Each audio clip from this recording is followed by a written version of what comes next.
So then, how do I set up feature definitions? Now, this is the most common workflow. First of all, you're going to link to the native feature library. This is a little bit different for MX Inroads and Geopack, and so we'll show it all three ways. And once you link to that, then you're going to review and edit the items that are created. And then if you choose to, you can reorganize the structure of the items that were created. This will apply more to Inroads and MX than it does to Geopack because Geopack already can have a structure of categories. And then then you'll configure that DGNlib file for use across your entire organization. So I'm running Geopack now.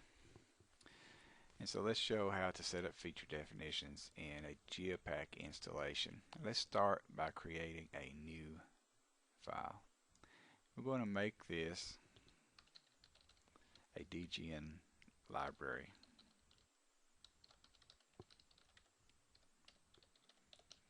Because I later want to distribute it to everybody in the organization.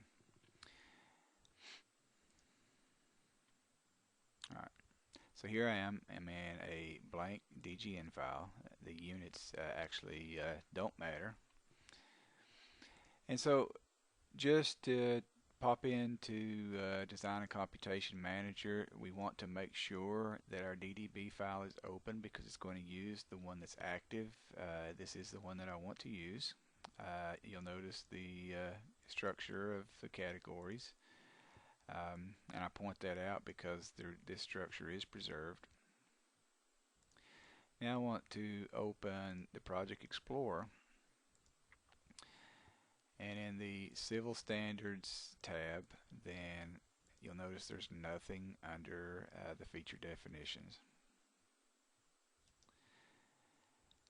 Now I right click there on feature management, and I actually have two choices here. And this only applies to Geopack to have two choices. I can link by the item description or by the item name. And so if I'll just pop in by item description first of all, just to demonstrate.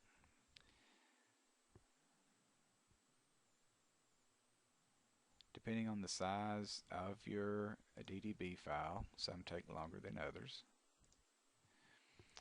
Alright, so let's take a look at what was created. You'll notice the structure of categories is the same as we saw before.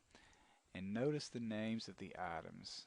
These are the names of the items here were taken from the description that's in the DDB file. So let's quickly look at properties of this one. So this is the proposed bridge. And you'll remember from our earlier discussions that we link to a native style in the DDB file. And so you'll notice it's linking to item named bridge, but it uses the description here. Alright, so let me just delete that, and then I'll repeat that with the item name instead, just to show the difference. So now we've linked those by item name. So now you see we've got names instead of the description. But if we take a look at this one, you will see it's really the same thing. It's just the item name here in Project Explorer that's different. So you see plan, it's still linking to item named bridge. So that's the first step, is linking to the DDB file. Now the next step then is actually to review these properties. Now most things are going to fall into place, and so for example, it's going to fill in for plan a link to the native style. It's going to fill in the profile a link to the native style. Chances are that's what you want, and so you won't have to edit too many of those types of things for symbology, plan, and profile.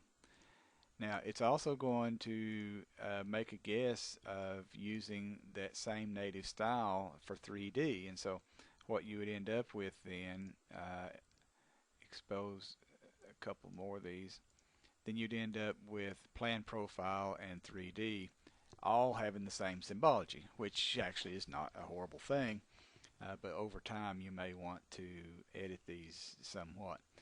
Now, there will be some things that you want to edit though, and so for example, these here automatically create 3D elements. The function of these is described somewhere else, but these are things that don't exist in the native file, and so they'll need your attention. And so you'll want to review these things and make edits as necessary. And so, if you want to change some of these things, they'll probably function fairly well without any edits. But you may want to review those. You may want to change some different symbology for plan, profile, 3D, cross-section. We've not really talked about, but all these different things here are symbology, and over time you may want to edit those. Now, and so let's then, what if you need to edit a bunch of stuff? For example, this one here, the terrain model feature type, a great many things, maybe even the majority of things are going to be brake line. And so what if I need to edit multiples of these? Well, we don't really make you do them one at a time. And so if I multi-select over here, so I've selected two things, then I can actually change something all at once, and so I can change both of those to brake line. So now if I look at them individually, you see brake line there, and on bridge brake. The third step in our introduction was to reorganize the structure. For GeoPack, that probably doesn't really apply, because we get whatever structure was in your DDB file is going to be preserved here, and so that may not apply too much in a DDB or a GeoPack installation. And then the final step then is just to take this dgnlib file which we created, put it on your network drive so that everybody can have access to it. And of course that gets Alright, so put the dgnlib file somewhere wherever you keep your standards and include it in this path. Then it'll be available for everybody.